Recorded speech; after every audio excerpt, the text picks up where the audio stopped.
Namaste. Welcome to another episode of Navima's podcast. So today we are again here.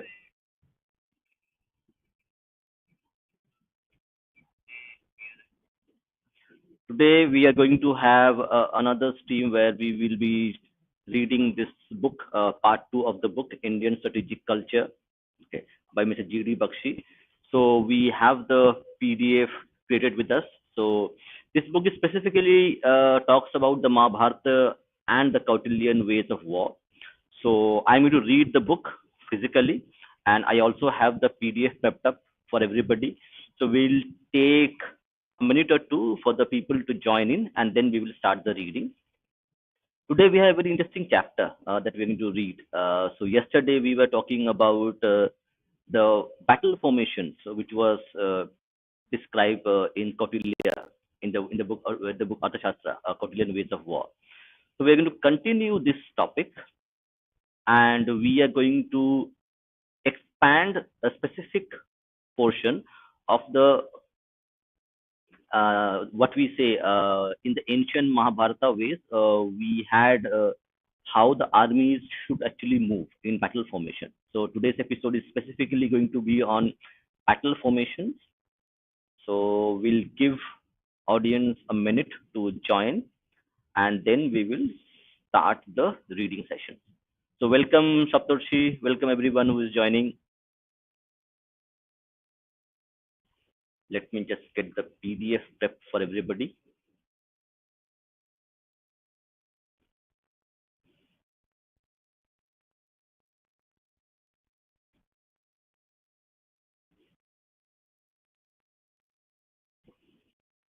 No, this is the wrong PDF. Let me just search through the PDF.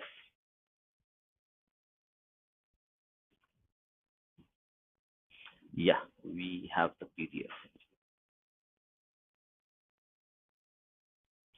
Anyway, people who are joined, you guys, how you're doing? So anything else you want to say before we start?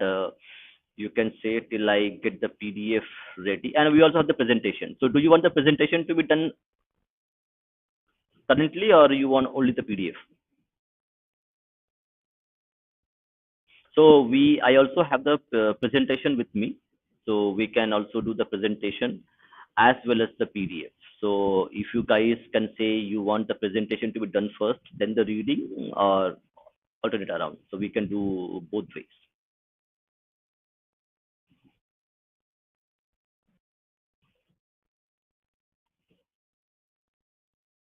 Okay. Look like okay. So then okay. Presentation is it's a 10 page. It's a short presentation. 10 page presentation.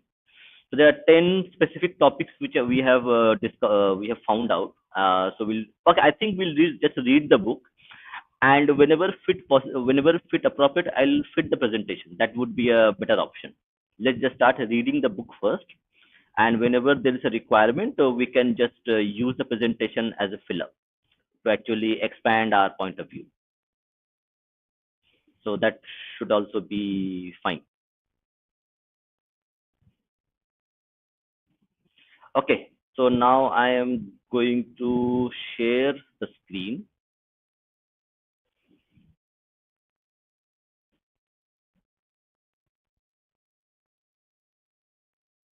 Okay. The screen is already shared. Do let me know if you are able to see the screen.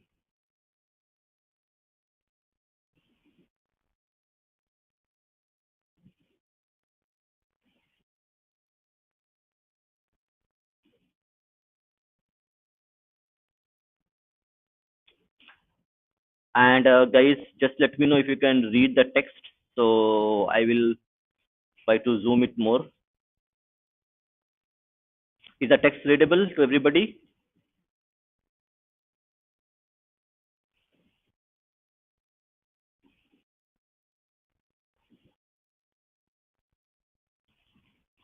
Okay, there is nothing. Okay, I think I'll go ahead and read it out, and then we will see. I'll just expand it a little bit more for people to be able to read it. This should be fine. Okay, so let's start reading the book. I will be start reading from my physical book itself, and you guys can read over the screen.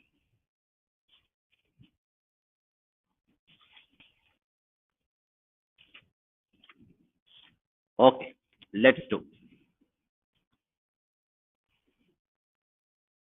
The Vyaha concept is the most revolutionary and character, characteristically Indian concept of Mahabharata.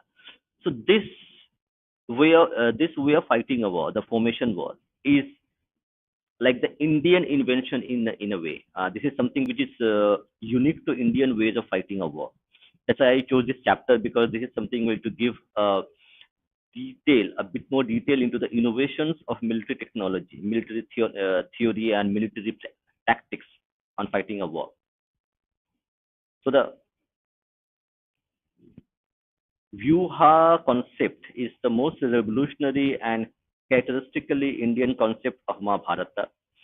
This forms the watershed of the development of Indian military thought and is peculiar to the Indian psyche and military genius. It is the author's contention. It is the author's contention that is this which holds a great deal of relevance for us today, especially in the field of mechanized operations. Okay, it's very important. Uh, it is the author's contention it that this which it is which holds a great deal of relevance for us today, especially in the field of mechanized operations. These are all military terms, so do let me know if you need any more clarifications. So I'll be doing that. Okay, very good. I have zoomed it to 175. Is that okay?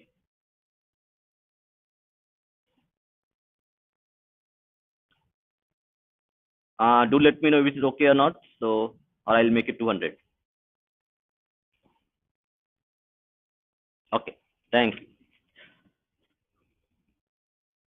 So, what is Vyuha?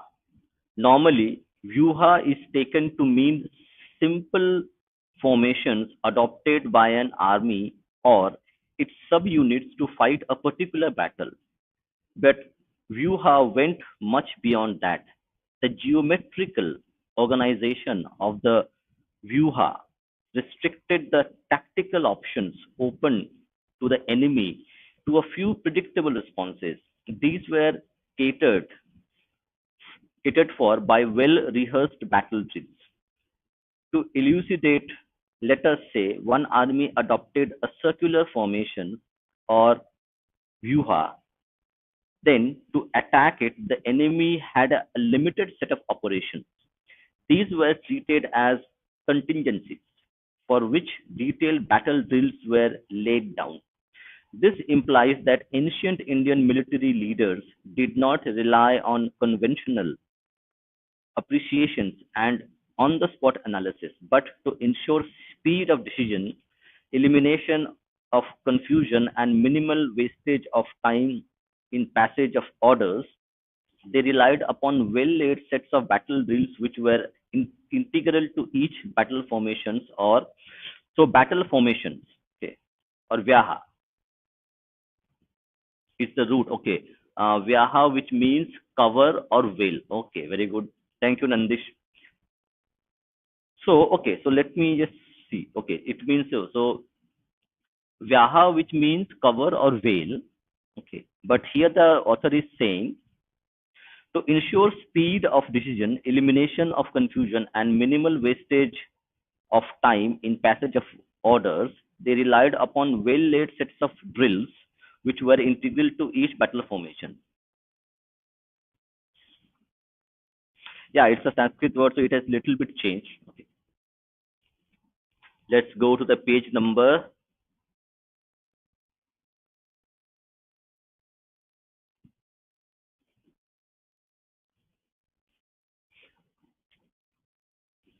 Now I'm going to read page number 132. The Mahabharata epic mentions a large number of Let me just get the pronunciation right from Nandish. Vyaha. Okay. Epic mentions large number of Vyahas. These were based on either geometrical shapes or animal forms. Thus, we had point Vyahas in the former category.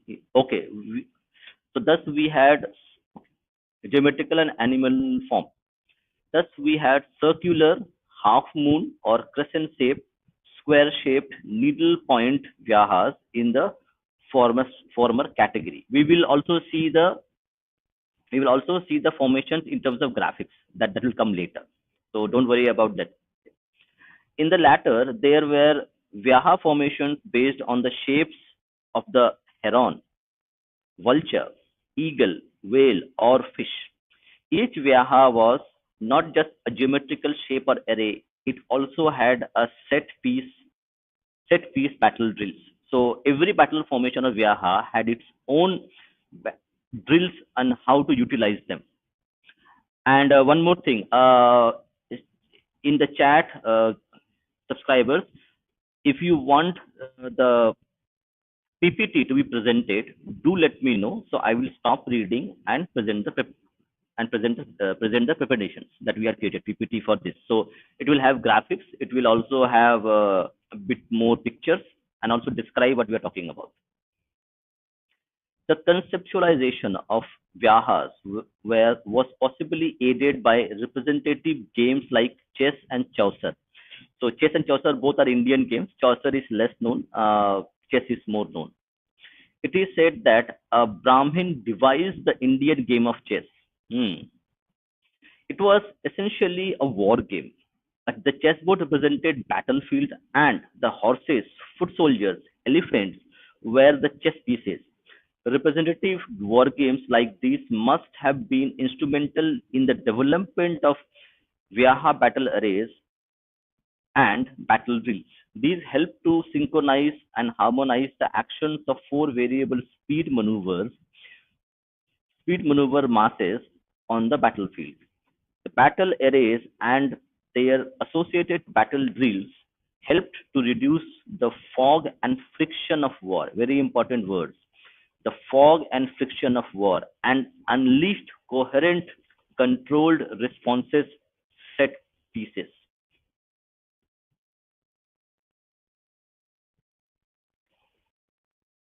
So this is very important. The battle arrays and their associated battle drills help to reduce the fog and friction of war and unleash coherent and controlled response to set piece situations.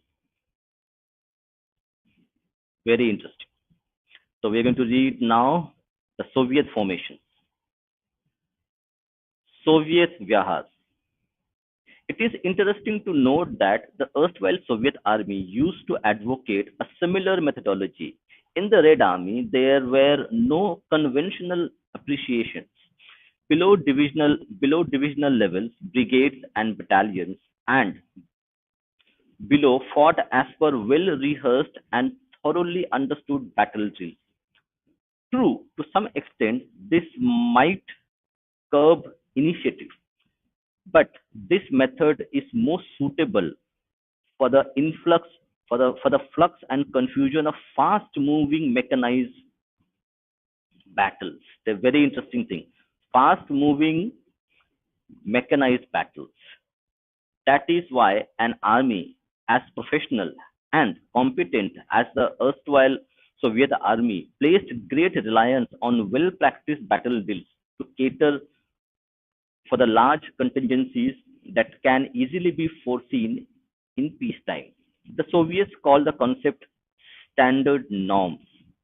The tactical commander trains against standard norms in repetitive drills. He applies them to solve tactical problems in the field. He uses them for measuring training progress, determining the rates of the army's march and advance, the number of developing the number of rounds of artillery to be fired against a specific target to accomplish specific results. Colonel V. Kashin of the Soviet army had worked out a mathematical formula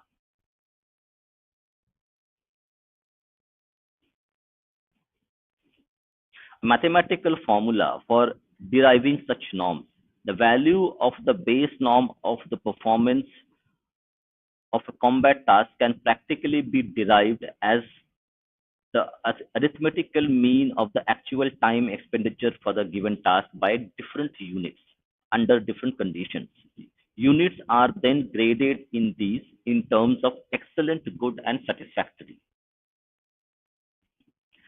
The battle drills, the battle drill concept has been tried out and has the sanction of history. In fact, a combat group battle drills were the secret of Rommel's success against far larger and qual, uh, qualitatively superior Allied forces in North Africa in the Second World War. Okay. An analysis of forces, an analysis of the force levels indicates that Rommel, in the overall numerical terms, was far inferior to British throughout the campaign. Was his success then due to the qualitative superiority of his equipment?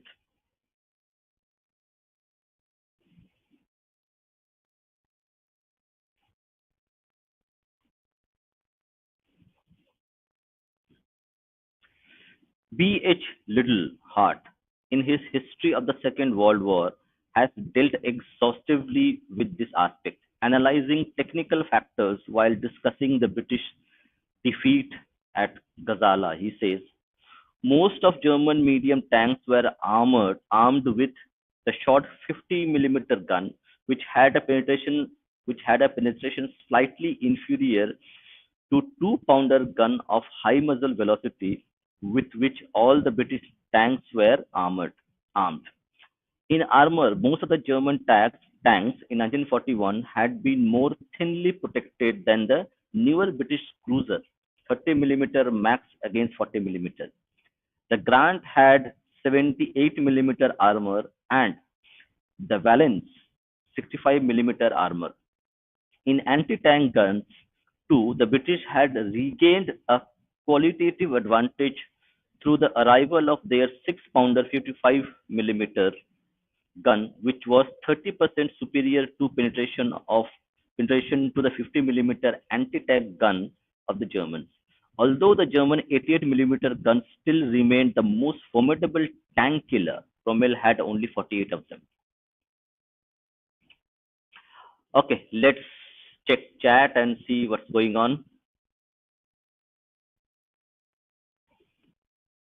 मैंने okay, okay, okay. Admin, let me just space if somebody wants to join because we also have. Let me share the link. You can audience can join. This is going to be very interesting session with us, and we also have a very good presentation today, so it's going to be fun. Yeah, I have pasted the link. You can join.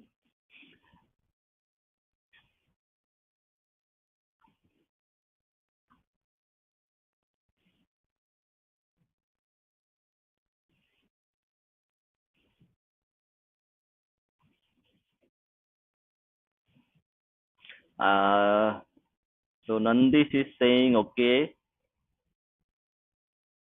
Okay, Vyuha. I am learning a bit of Sanskrit, so it will take for some time to actually get the pronunciation correctly. Trying our best. But this word I have joined. This word I have just learned right now. So it is interesting that we are reading a book and we are learning a lot of things that we were not knowing before. Okay, let's go to presentation. Till audience joins or any guest joins, let's go to the presentation. So let me again share the screen.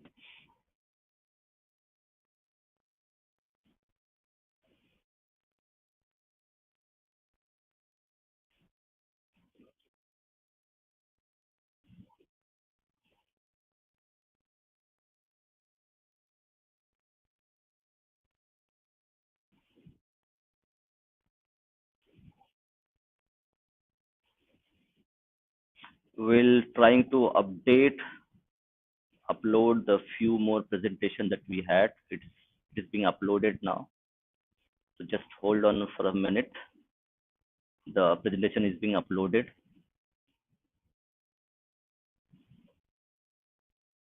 Yeah, it is uploading. Just hold on. So we'll have it.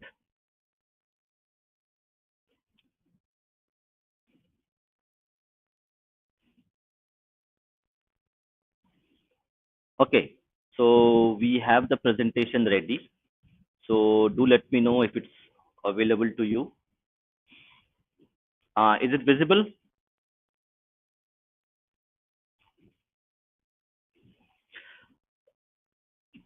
Cool. We also have our regular guest, Abhay, joining in. Namaskar, Abhay.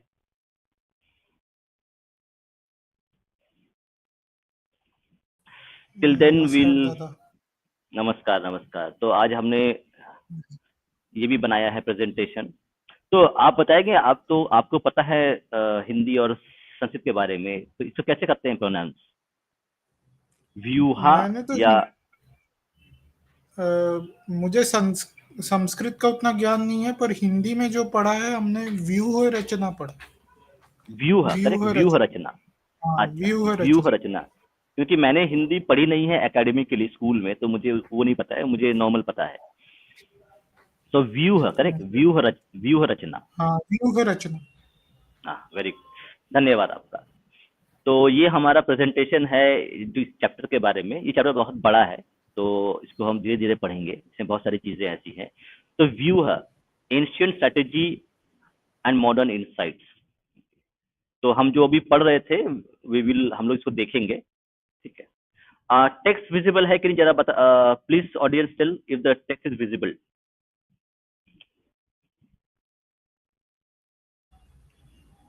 मुझे तो लिखावट थोड़ी छोटी लग रही है। अच्छा यदि ठीक है, ज़ूम मेरे कर पास सकते तो करना। नहीं, मेरे पास उसका भी इलाज है। Hold on, let me just get this done. उसका भी उपाय है, अभी करते हैं उसका उपाय।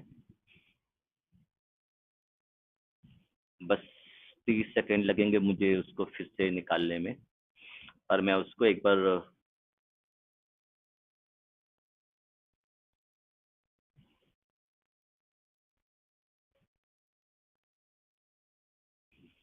बिल्कुल आ गया है। मैं इसको अपलोड करता हूँ ताकि लोगों को समझ आए।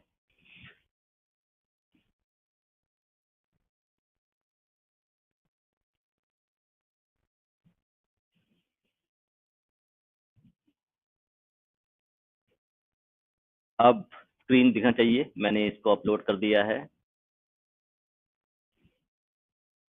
Is that visible to everybody now, the text, audience? अब भाई ठीक है? बताओ बंधु लोग। हाँ, अब तो मुझे तो दिखाई दे रहा है। अच्छा, आपको दिखाई दे रहा है ना, ठीक है।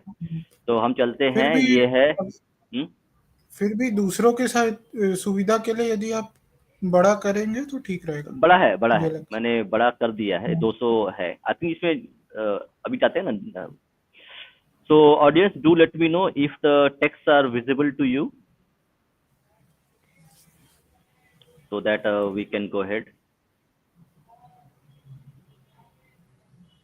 ओके, हम लोग इसको पढ़ते हैं and then we will see. अगर ऑडियंस बोलेगी तो हम लोग इसको फिर और थोड़ा सा बड़ा कर देंगे।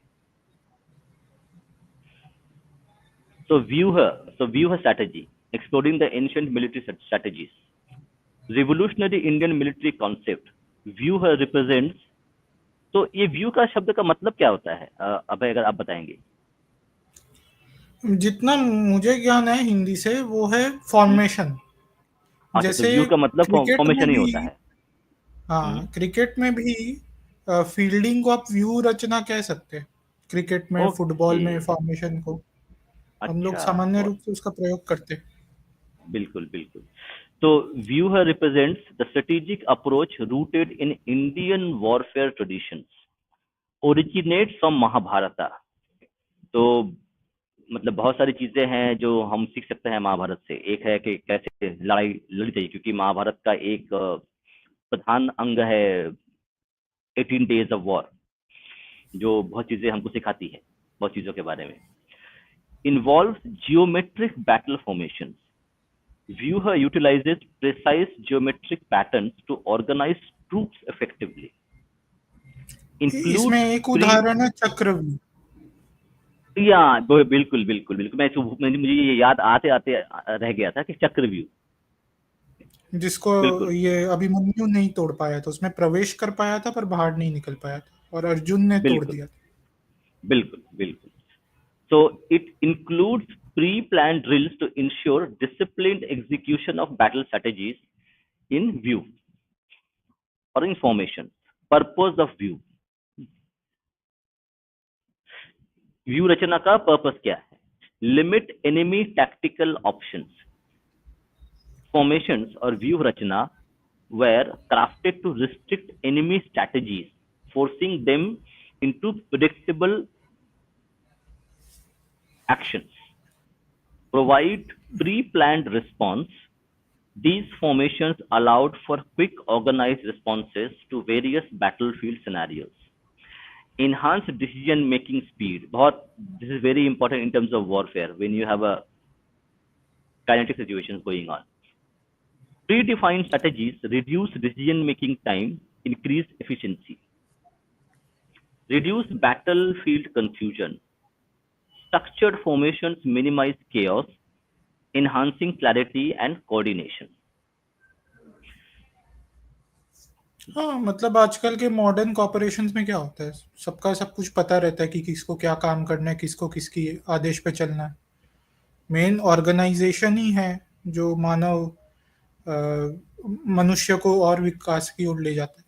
तो वही बात है कि बिल्कुल, थोड़ा सा और इस पर चर्चा करते हैं यहाँ पर.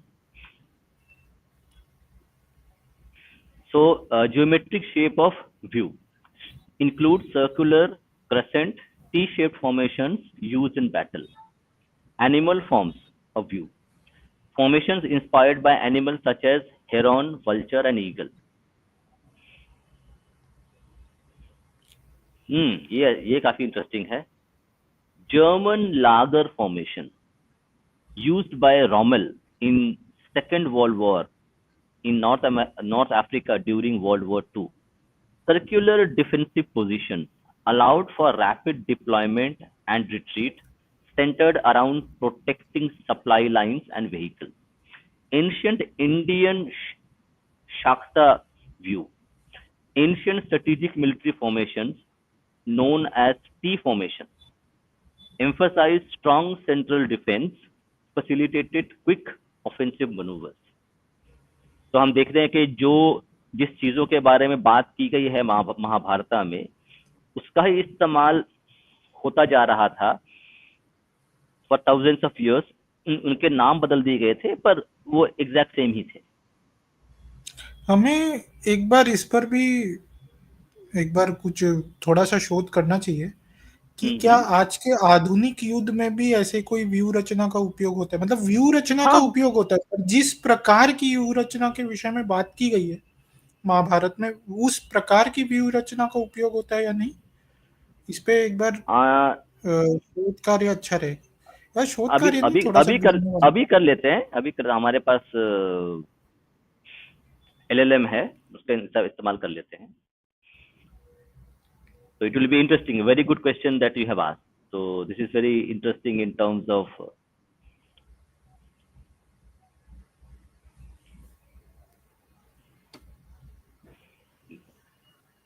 एकदम चल रहा है. Let me just get these done.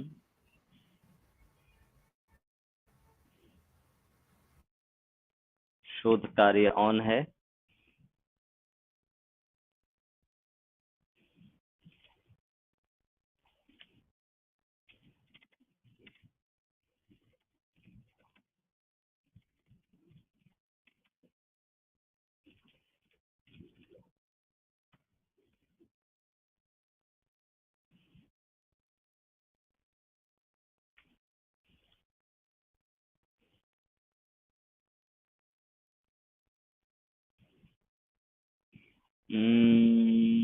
Okay. हाँ, मिल गया. This is something that we are looking for. So here is the answer.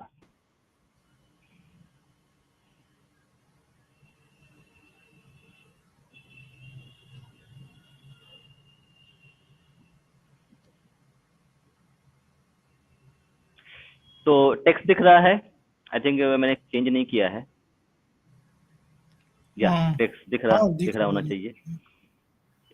तो यहाँ पर बोल रहे हैं कि modern adaptations of view concept.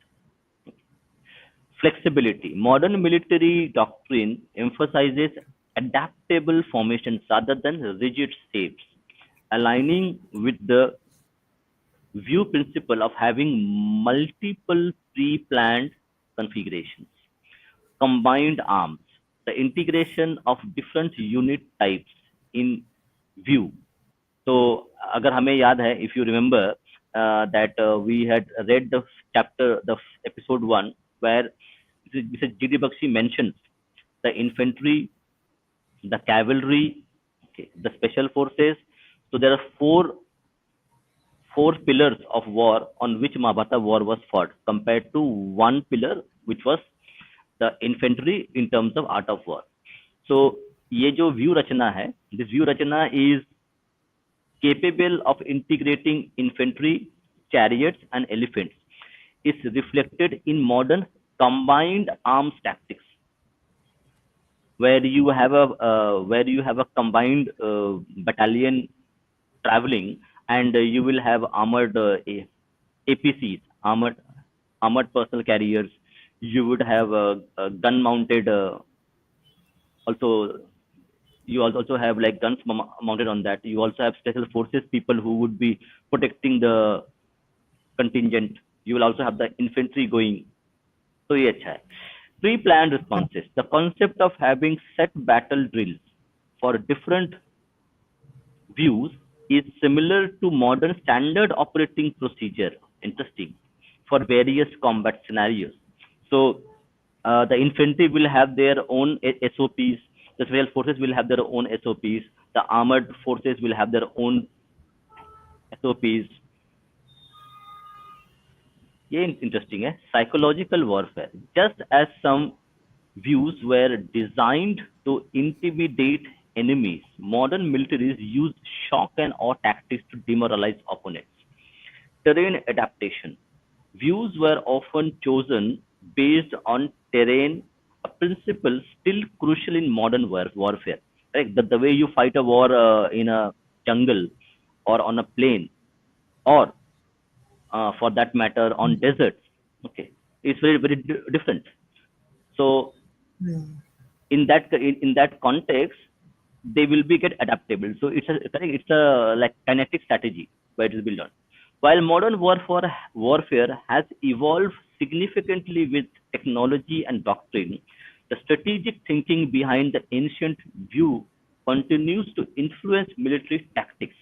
The emphasis on formation, combined arms, and pre-planned responses remain relevant in today's complex battlefield. So that's the answer, at least part of the answer.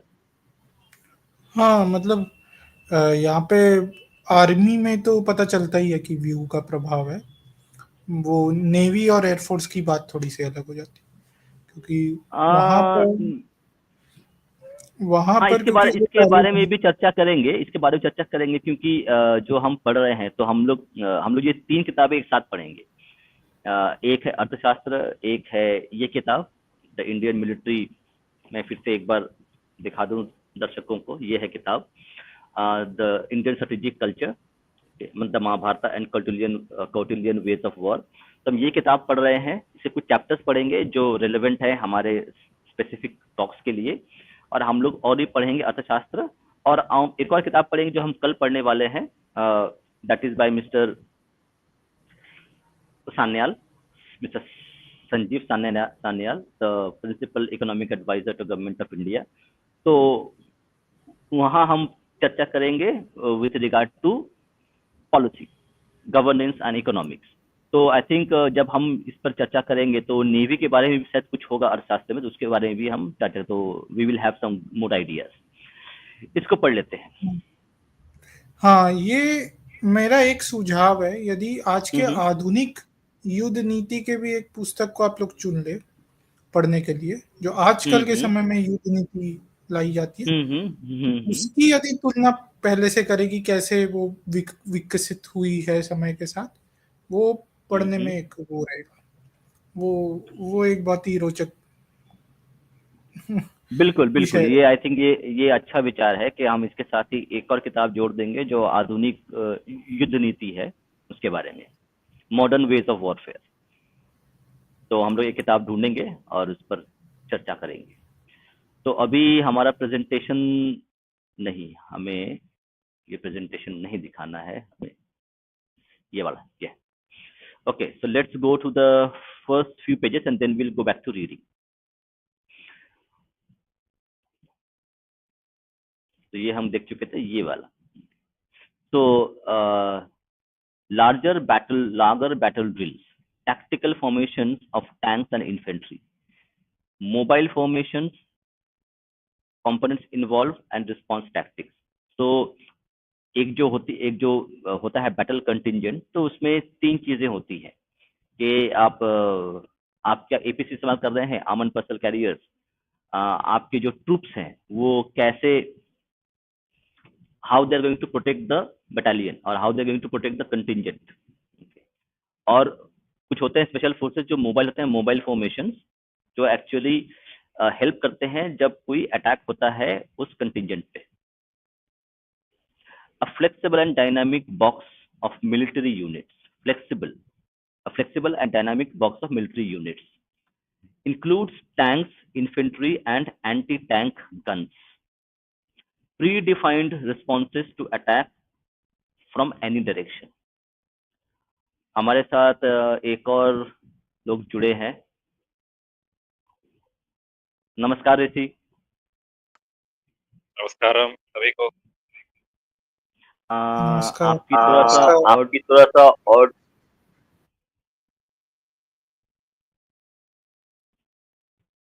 हाँ, ऋषि आप अपना वो ऑडियो बंद कर दीजिएगा, turn off your mobile audio and you can just speak here.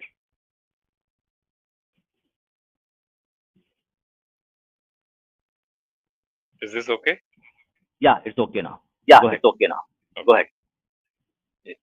Yeah, so the discussion is going very well, especially on the Vyuha issue. It was very interesting to note that still there is the remnants of Vyuha thinking, right?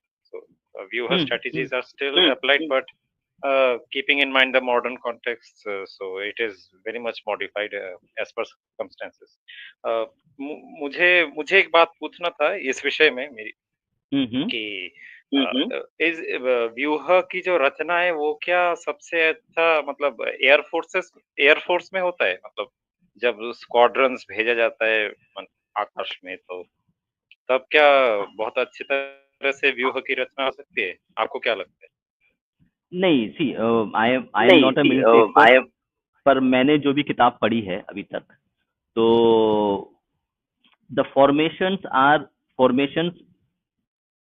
का मतलब formation will be use in multiple situations कि एक एक प्रकार एक battalion है जो एक जगह से दूसरी जगह पर मूव कर रही है। उस समय पे आपको वो जो मूविंग बटालियन है उसको करना पड़ता है प्रोटेक्ट। तो एट दैट टाइम वो एक फॉर्मेशन से मूव करते हैं ताकि अगर कोई दुश्मन, if an enemy tries to attack that contingent of military people and vehicles, they can actually protect them.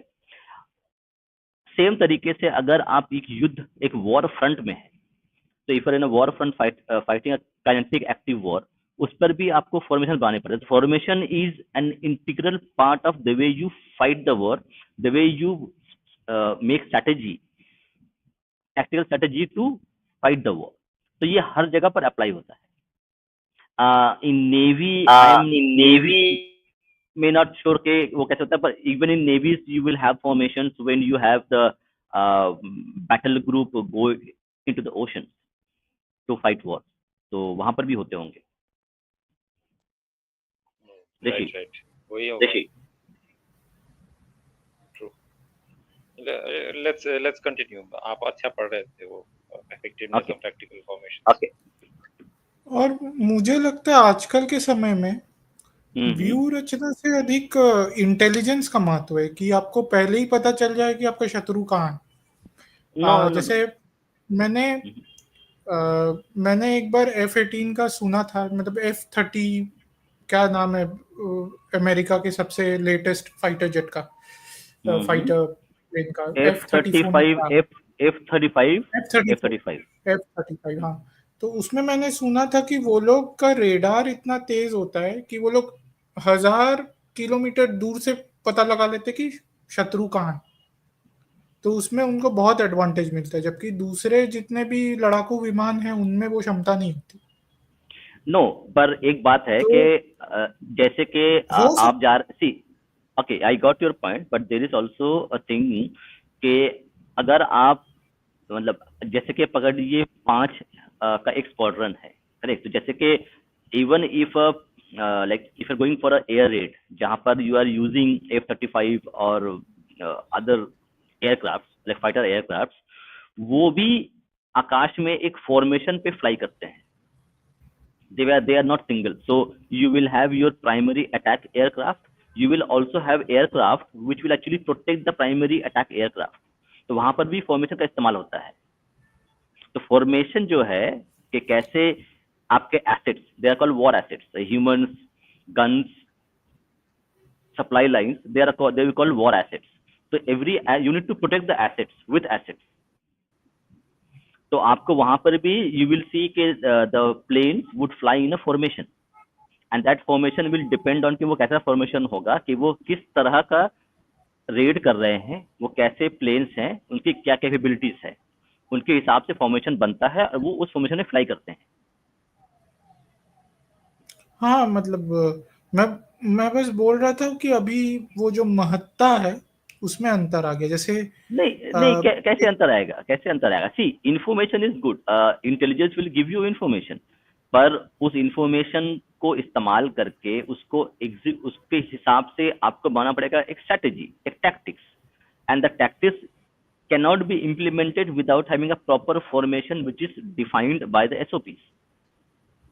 आपका इंटेलिजेंस है, that intelligence will be go to a tactical group, वो टैक्टिकल ग्रुप उसको प्रोसेस करेगा, फिर उसके हिसाब से उस पर एक्शन लेना है कि नहीं लेना है वो डिसाइड होगा। कि अगर वो एक्शन लेना है, then there will again a strategy how to implement this. जब आप उसको ऑन ग्राउंड पे इम्प्लीमेंट करोगे तो you will need to deploy your assets, military assets, और आप अपने मिलिट्री एसेट्स को without a proper formation and SOP deploy नहीं कर सकते हो। You can not do it. हाँ, गॉट इट? वो तो बात आपकी फॉर्मेशन, सही है। तो बस फॉर्मेशन ठीक है। का को, मतलब फॉर्मेशन आपको, अगर आप कुछ भी काम ऑन ग्राउंड कर रहे हैं तो आपको फॉर्मेशन करना ही पड़ेगा, उससे कोई ऑप्शन नहीं है, क्योंकि that gives you efficiency, that gives you speed, that gives you psychological edge over your enemy. जैसे हम लोग पढ़ रहे थे कि फॉर्मेशन आपको काफी देंगे फायदे, हम और भी पढ़ेंगे, लेट्स रीड रीड इट। हाँ, पर मुझे लगता है कि आजकल के समय इंटेलिजेंस सबसे ऊपर हो गया वॉर में। जैसे नहीं, वॉर, ठीक है, सी व्यू सी रचना और वॉर, सारी बातों नहीं, वॉर जब युद्ध होती है, का जब ध्यान तो युद्ध होता है, इंटेलिजेंस। करेक्ट, बट वो एक, see there is one thing call, correct, system thinking. ठीक है? तो हम normally we will be thinking in a binary base, yes और नो, पर ये, but the world functions as a system put together.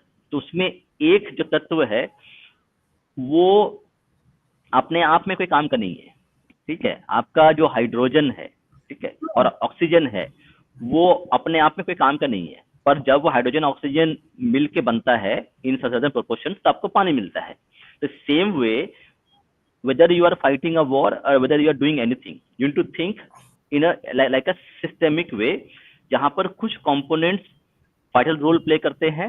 So yes, intelligence plays a vital role in fighting a war, but that without your on ground troops, on ground assets, your intelligence is nothing। So think as a system। एक, नहीं, मैं आपकी बात से सहमत हूँ, मैं आपकी बात हम्म। का विरोध नहीं कर रहा हूँ। मैं हम्म। अब आपकी आवाज बोल कट रहा गई हूँ है। अभी इंटेलिजेंस का वैल्यू बढ़ते जा रहा इंटेलिजेंस का वैल्यू तो पहले भी है, था, ये नहीं वो मतलब आप टैक्टिक अगर बढ़ते जा रहा हाँ हाँ, नहीं वो सही है। हाँ, अभी क्या हो गया है कि अभी इतना टेक्नोलॉजी आ गया है कि इंटेलिजेंस गैदरिंग बहुत इजी हो गया है। पहले बहुत मुश्किल था। है। इंटेलिजेंस। हम्म। अब जैसे वो पेजर ऑपरेशन किया इसराइल ने, हम्म। तो हम्म।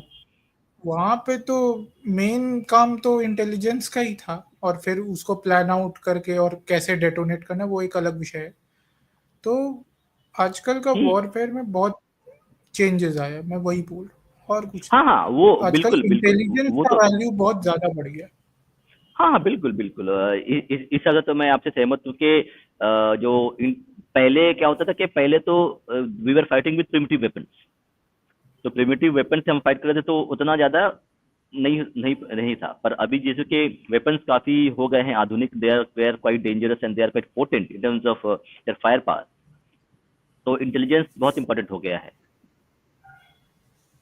हाँ, मेरी Also, वही बात। wasn't the Israeli operation a covert operation? वो तो बैटल भी नहीं था ना, वो जो पेजर ऑपरेशन जो किया दादा। Yes, it was a covert military operation. हाँ, जरूर कोवर्ट तो है ही, पर आई थिंक आजकल कोवर्ट ऑपरेशंस का भी पोटेंसी बहुत बढ़ गया पहले से। पहले जो किसी को घुस के करना पड़ता था, आजकल जैसे ये पेजर डेटोनेशन में उस प्रकार से क्लोज प्रॉक्सिमिटी में जाके किसी को नहीं मारना पड़ा है। आप देखिए। नहीं, इसके एग्जांपल है ना, ट्रोजन वॉर। तो ट्रोजन हॉर्स क्या था? ट्रोजन हॉर्स तो आप एक कोवर्ट ऑपरेशन ही था ना, कोवर्ट ऑपरेशन। हाँ, पर वहां पर लोगों को घुसना पड़ा था ना मारने के लिए। हाँ हाँ, वही है कि आज के जमाने पे लोग घुसता नहीं, क्योंकि एडवांस हो गया है। देखिए, जैसे कि आज के जमाने पे कम्युनिकेशन टेक्नोलॉजी इतना एडवांस हो गया है कि आपको जाने की जरूरत नहीं है। आपके पास हाँ, टावर्स हैं, आपके पास कम्युनिकेशन है, तो यू कैन एक्चुअली कंट्रोल के pager will, when the pager will be activated and when they will be eliminated. वो चीज आप कंट्रोल कर सकते हैं घर से बैठ के, तो आपको जाने की जरूरत ही नहीं है। हाँ, वही। तो ओके, हम लोग थोड़ा सा और Also, पढ़ते हैं और उसके बाद ये करते हैं। Rishi, okay okay, let's read it.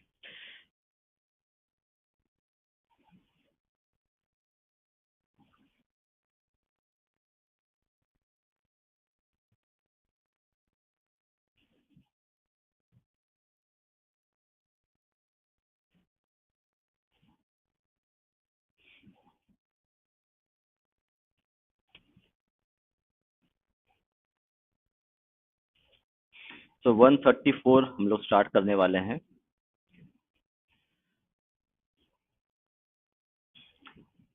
These guns, their high mounting, high mounting made them much more vulnerable than the standard anti-tank guns on either side.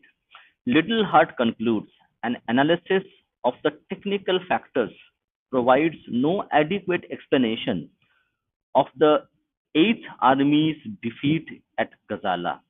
The evidence clearly shows that this was due to the Germans' superior tactics in general and especially to their tactical combination of tanks with anti-tank guns. So what we can see is that having the right kind of formation with combining with your right kind of people and ammunition, weapons, also the terrain that we fight. So if you can combine these two, you can even win a war with numerically less soldiers or resources. And that's an example which is quoted here. The Lager, the Lager box combat group battle drill. Okay, so the Lager box combat group battle drill. Let us now go into details of these superior tactics, for they hold the key to Rommel's phenomenal success. A prominent feature of this was the German Lager method of fighting. This has been described in detail by Colonel H.B. Latham in an article that was published in the Royal Artillery Journal 1941. Broadly Scroll, speaking, scroll, scroll.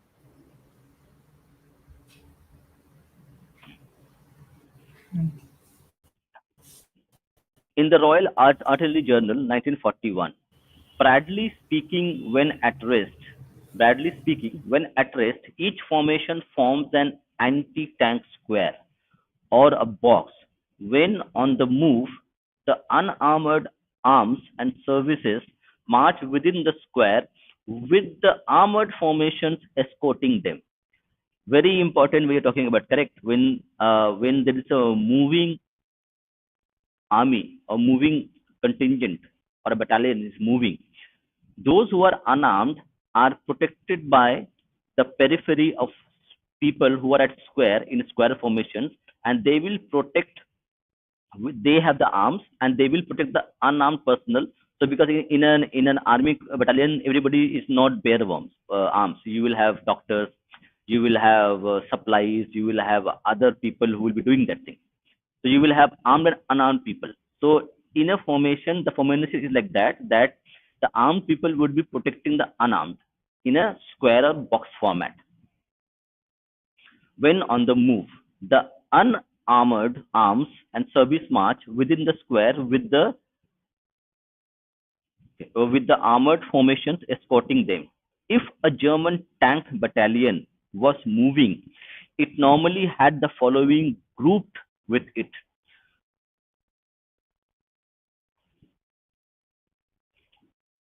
one battalion lorried infantry, one battery 50 millimeter anti-tank guns, one battery 88 millimeter AA guns, one troop 150 millimeter close support guns, and one battery field guns.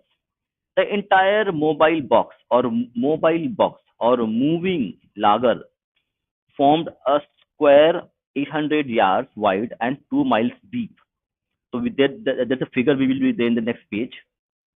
The soft lorries of the motorized infantry and other A1 and A2 echelon vehicles were placed in a compact group inside the box, arranged for immediate all-round defense. The 50 millimeter and 88 millimeter. Okay, we have somebody joining. Let me see who has joined.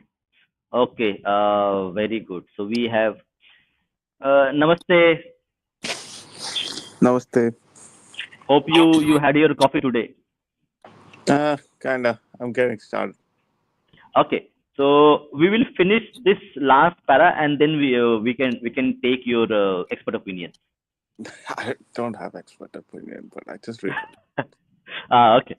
Anyway, so we'll just finish it. Okay. Vehicles were placed in a compact group inside the box, arranged for immediate all-round defense. The 50 millimeter and 88 millimeter anti-tank and anti-aircraft guns were deployed on the outside flanks of the front face of the box. The tanks moved ahead of it in three rows with 50 yards between the tanks. A reconnaissance element comprising of Mk2, Mk3 light Panzer tanks. Just, so this is the formation that the graphics we're talking about. Machine guns and anti-tank guns moved well ahead of the main box or Laager to provide early warning. So you also had intelligence built into the formation itself. Abhay I mentioned intelligence. So this is the formation it looks like, the Laager formation. So you had a screen of light tanks and anti-tank guns on front, and on other sides you have a lorried infantry battalion here. Then you had your heron battery here, and you had your unarmed. These are your unarmed things, infantry battalions. So if you can see how precise it is. Okay, Mr. Shastri, you can go ahead. I mean, it's a field manual. Like, Yeah, this yeah, is kind of the ideal state of how you should conduct a war. But in reality, if you read, say, the Heer archives, the German army archives, you'll actually find out that they had shortages in every darn thing, right? So, let's say field manual says a tank battalion must have um, say 6 tanks, right? So, let's say 8 tanks, and it should be like 6 leopards, sorry, 6 panzers and 2 leopards. If you read the archives, you'll find out that they never had 6 panthers, right? 6 panzers. It was always like, oh, either 4 or 5 panzers.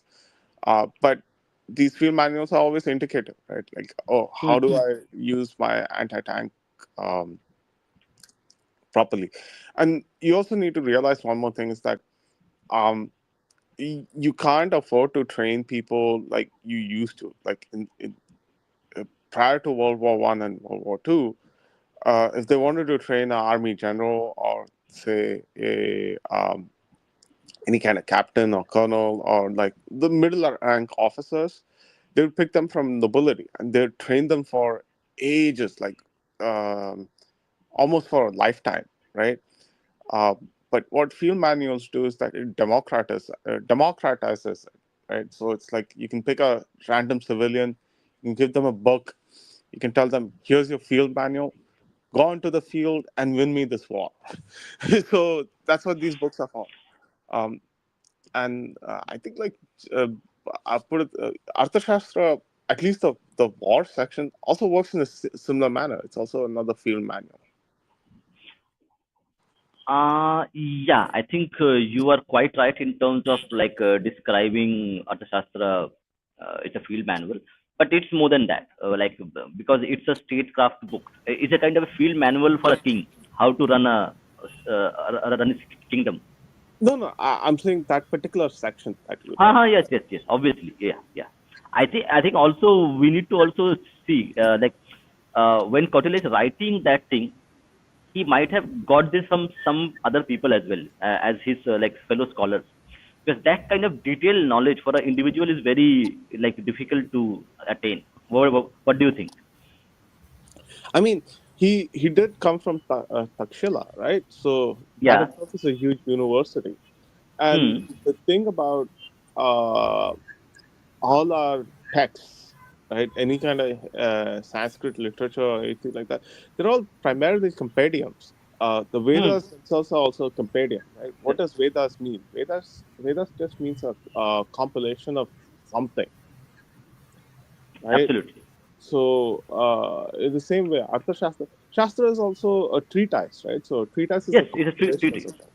Hmm? Yes, it's a treatise. Correct. Yeah. So it's a compilation of something. So um, what you should like one is that most likely Chanakya did not write all of it. He compiled it, he organized it. And that's actually his genius right there. Exactly. So, because I spoke about this, because correct, when we are reading this, the kind of detail that is presented in Arthashastra, like, and see, normally, and maybe those unknown authors are would not be known. So I think it is our duty to actually at least tell that okay, it's a compendium in a way where Chanakya had a genius of putting it together and putting it to make sure that it is utilized. We also need to mention that okay, there's a possibility that this is also contribution of other unknown authors who have played a role in that, getting this Yeah, book but where it is now. we should also say that this is inferred. But Yeah, traditionally, always infer. It is yeah, we are actually interpreting this thing, yeah, interpreting in our ways. It is not something that it has already happened, but from our the way we understand things, that like any individual may not have that kind of exposure, and because as you mentioned, correct. So the from Vedas to our other texts, they are actually compendiums in a way. So they're bound to be multiple who are contributing to this compendium rather than a single person doing it. yeah. And Sure, I sure. think if You you, have anything else to say? um, I haven't read the Sanskrit version of uh, why do I keep calling it Chanakya? Arthashastra. Yeah. But like if you might have situations where it's like, if you read any of our other texts, sometimes they do mention other authors too. So it would be like Sanjaya Uvacha, and then like they'll start from there, right? And that's usually an indication of authorship there, on that Yeah, side. and I think in Indian tradition also, correct. So in Indian tradition, the way we function as a society, okay, there was not a lot of like individual approach to things. Like we see a lot of our like folk tales, folklore, uh, a lot of other things which are unknown, like even now, correct. So we also have this tradition of like something that a group would do, and they will not take ownership of that. That also plays a part in that. We don't know all the authors. Yeah, but I think we have everything actually. So if you take Ramayana, it's Hmm. just written by one guy, Valmiki. Right? Hmm. Same thing with Mahabharata. It's also one guy. Um, there are texts that's written by one person. There are texts that comparative. I mean, there's anything and everything. Like you just can't say have broad statements saying that, oh, we are a group-based society, we're individual-based society. We have everything. Like it's a billion people. Yes, that's of course the case. Okay, we'll read the next page and do unmute yourself if you want to have any points. Hmm. Okay, we'll go to the page number 136. Uh, just Yeah, yeah. one Go ahead. Go query. ahead. Go ahead.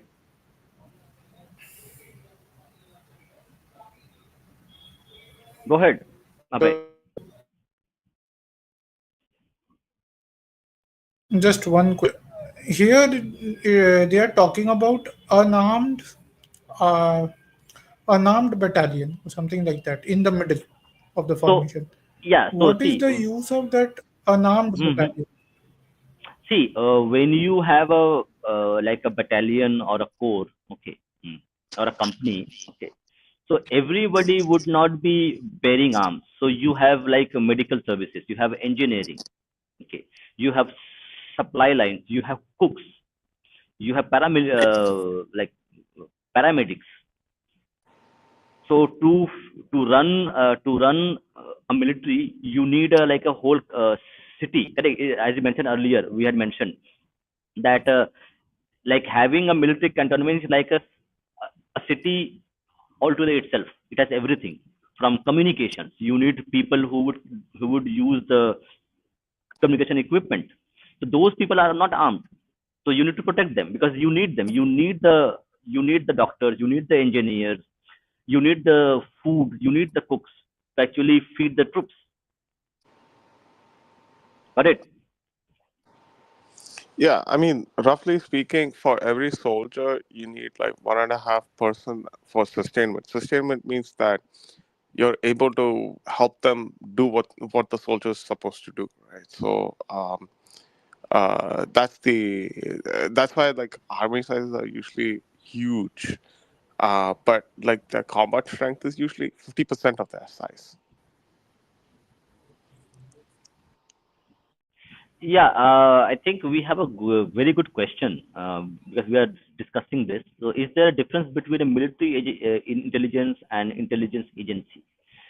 Very intuitive and something we overlook a lot of time when we are talking about things. Yes, there is. They have different domain expertise, right? So, an intelligence agency looks at a certain level, and intelligence agency encompasses everything. It's not just military intelligence. It's all kinds of intelligence, right? Like, what is a nation doing? What is their spy network doing? What are they listening into? Um, what capabilities do they have, who are the players, the how do you manipulate those players, what are the state secrets. Those are some things the intelligence agency does. What military intelligence does is a little bit more focused, right? So they look into what kind of aircraft you have, how do you do your equipment? How's it equipped? How many bombs do you have? Um, what are your sensors? What are the sensor capabilities? Like it's more focused, right? And it's also focused on, like, let's say, um, what are your tactics, right? Like, oh, you're going to attack on X day, and that's military intelligence. There might be situations where the uh, goals and interests of an intelligence agency and military intelligence aligns, and that typically happens during a period of war. Um, and there are during peace times they might not converge. So there might be divergences where military intelligence might be like, "Oh, you don't have the required specialization that I'm looking for," or vice versa. Okay, so just one question based on that. So, like we have, like I have read a few books and also watched a few programs. So there is there is a rivalry between the military intelligence and the general intelligence. Okay, so there also would be like we have in India, we have IB, we have RAW, and we also have the military intelligence. There are now three Indian agencies of government of India, and they have different domains of expertise and different areas where they function primarily. Is there any like a rivalry between these three agencies, or same way you also have in USA? You have NSA, you have CIA, you have, and you also have a military altogether of defense department. So how these how they function? Is there any friction between them in terms of who is doing what? Um, I mean, obviously there would be there's always friction, right? So the uh, CIA would always step on the shows of, say, DISA or DA or any other intelligence agency, and vice versa. That happens. It it's not unexpected for Indian intelligence agencies to have um, to go through similar problems. Let's say, like, empire building, turfing problems.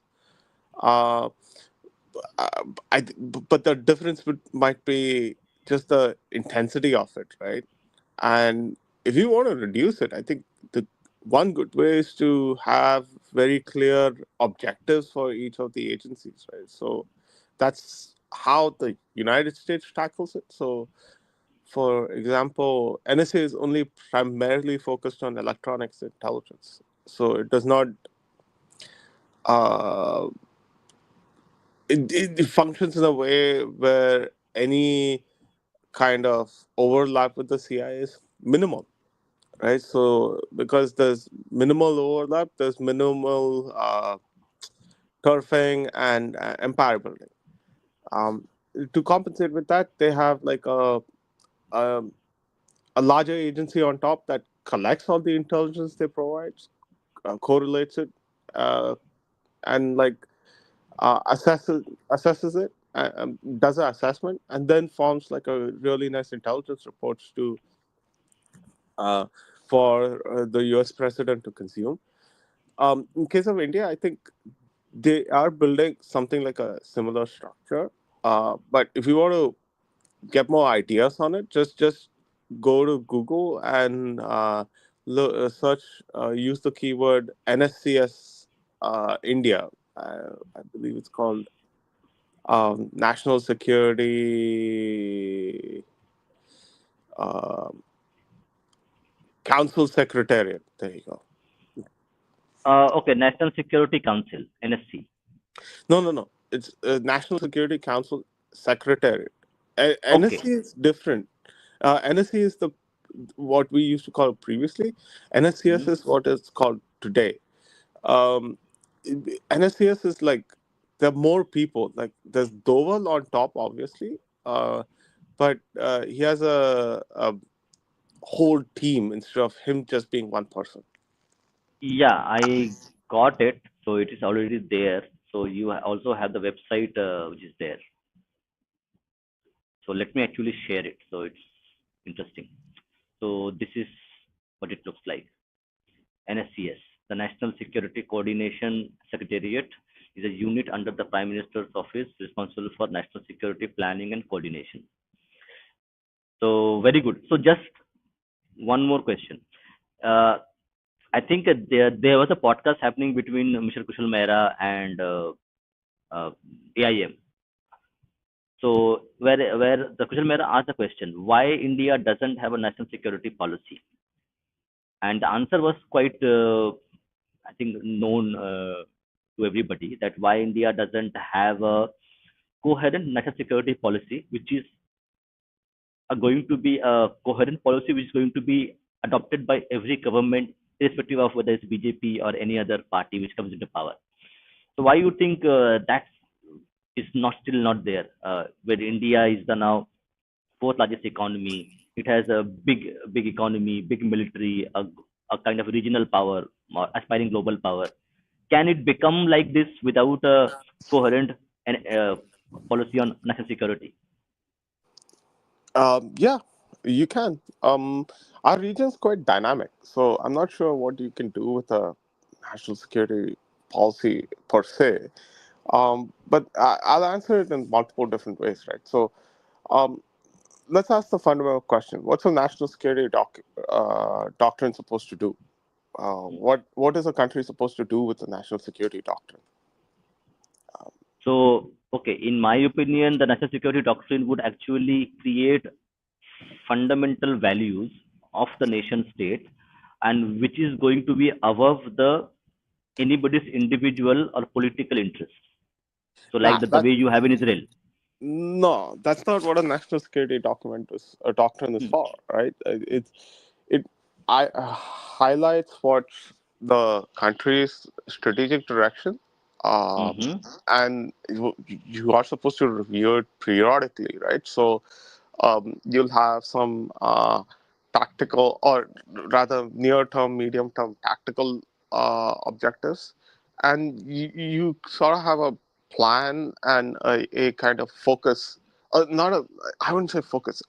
You have a plan as to, like, how you're going to build your grand strategy, uh, how you're going to do tactical planning, like how you're going to use your intelligence in a tactical manner, where your focus areas and everything else. Right? It's a document that governments create for governments to consume. Yeah, Right? that like irrespective of the, it's a like sovereignty issue for the government or the state, irrespective of whoever is in power. It doesn't matter whether BJP, Congress, whatever it comes to power. The national security policy is going to focus on the security of the state itself, and it will change. It will change as per the requirement. That's perfectly fine. Yeah. But that's one. Sure, you could say that, and but it's not something that's legally binding, right? Like, um, you need to understand one thing. Like, national security is also part political, right? Like, you can't be. That's partly because, like, national interest itself is a component of your politics, right? Today we have issues with China. Um, Tomorrow, things, the entire situation might change. Political situation in China might change, and Xi Jinping might be like, "No, no, no, we need to be friends with India. Let's patch things up," right? So what does that mean in terms of your national security posture? It might completely flip on its head, right? So there's that one aspect. But coming back to the primary question, so um, I think bef- why India doesn't publish a national security doctrine. Um, there are a couple of likely causes, right? So one is the government doesn't see a need for it, which could be a real a legitimate stance, if you want to put it that way. Because one is that we're unique in the world where uh, I'm not making this up. Like, our sort of like elite culture is unique in the world, where we have massive differences, divergences in our national security. Like, this is the only elite society in the world where people argue against the greatness or government of India chasing some form of greatness, right? Like, Hmm. um, for example, like if government of India says India needs to assert itself in its neighborhood, you might have Ramchandra Guha come to UBC and say, why you shouldn't do that? Yeah, that was really funny. Right, it's that's one aspect. Like this would genuinely deter governments from publishing a national security doctrine, because it would immediately invite these, for a government, it's these are unnecessary conversations. Like, yo, this is our national interest. Like, you should rally around it rather than argue against it. So, and you should debate your national interests intensely, um, but you should do that before a national security doctrine is published, right? The Uh, debate is going on for 50 years or more. Still not no, the finished. debate will the form of debate in India is like, oh, this document is entirely bakwas because it goes against my own core values. It's like, no, it's national interest. It's not about your core values, right? It, and it's not like how you improve this document, whether it's in line with uh, the government's assessments, or how can the government improve upon it. These are not the kind of conversations that we have in our own in our elite society. It's usually like, ये बकवास है, नहीं तो ये बहुत अच्छा है, right? So it's There is no middle ground. no, it's like the middle ground we chhod de. It's like there's no way to take things forward when you're stuck in this, like, this is good or this is bad kind of conversation, right? So and that's not what government wants to look for. So I think the primary reason why we don't have a national security doctrine or a document or policy might be probably because the government thinks that, oh, we're not ready for consuming it, and we're not ready to advise the government appropriately. So that's one Got it. thing. Hmm. The second thing is, I think, a while ago, maybe I think around 2019, 2020, Hmm. Shiv Shankar Menon gave an interview where I forgot who it was. I think it might have been with Pratap Bhanu Mehta, Hmm. Hmm. uh, Hmm. Hmm. or someone else, Hmm.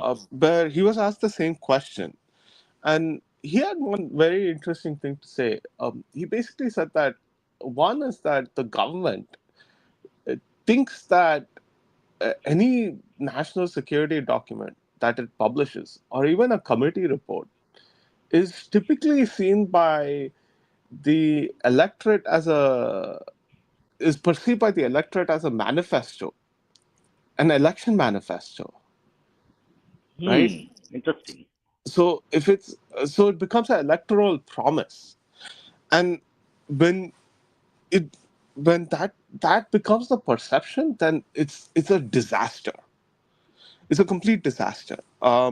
So you don't want your national security to kind of become like an electoral promise, uh, because usually there's no timeline for national security.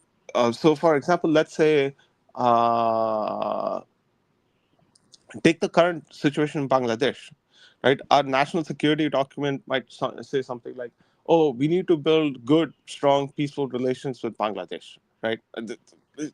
You can expect something like that, right?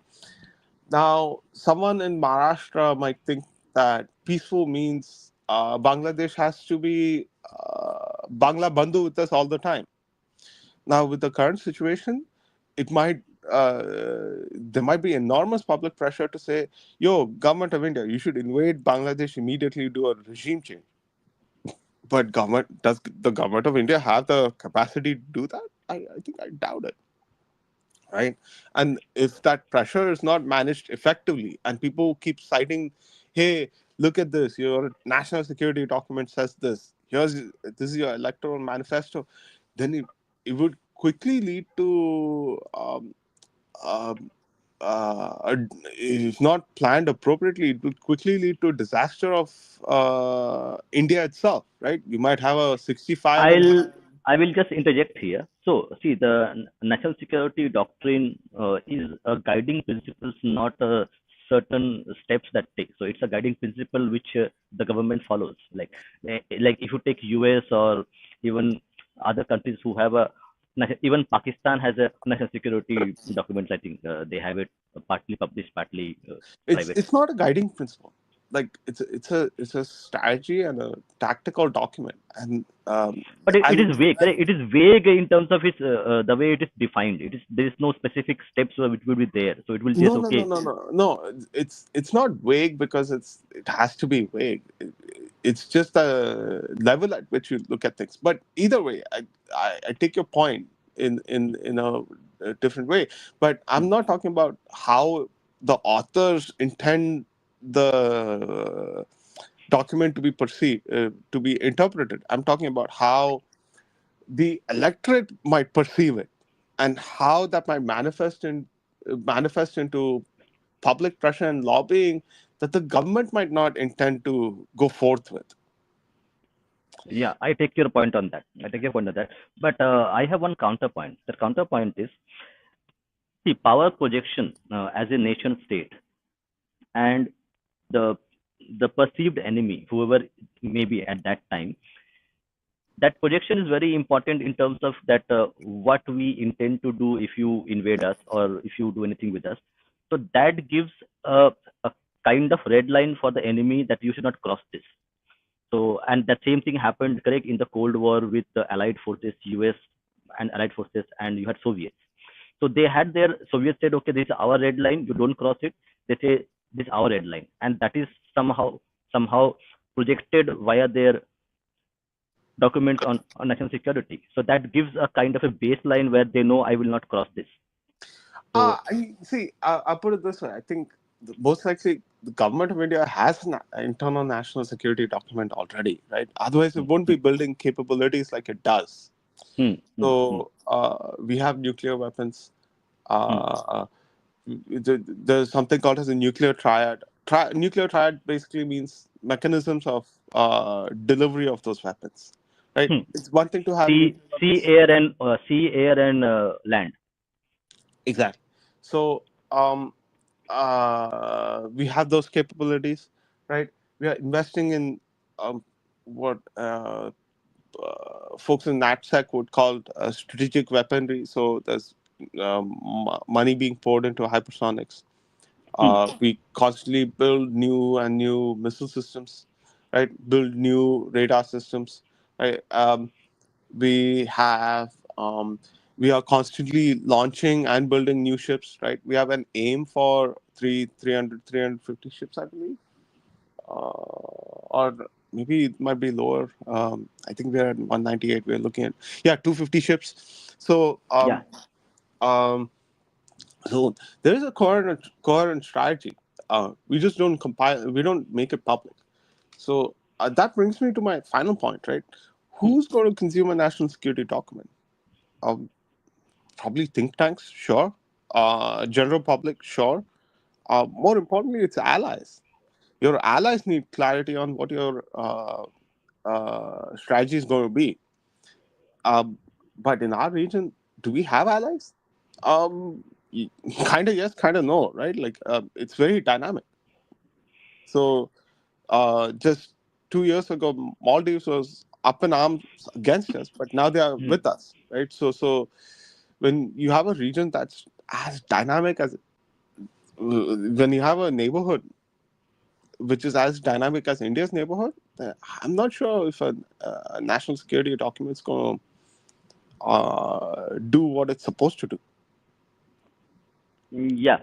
So I think it's well articulated. So I'll Abhay or the guests you have since to say, I will also put my point forward.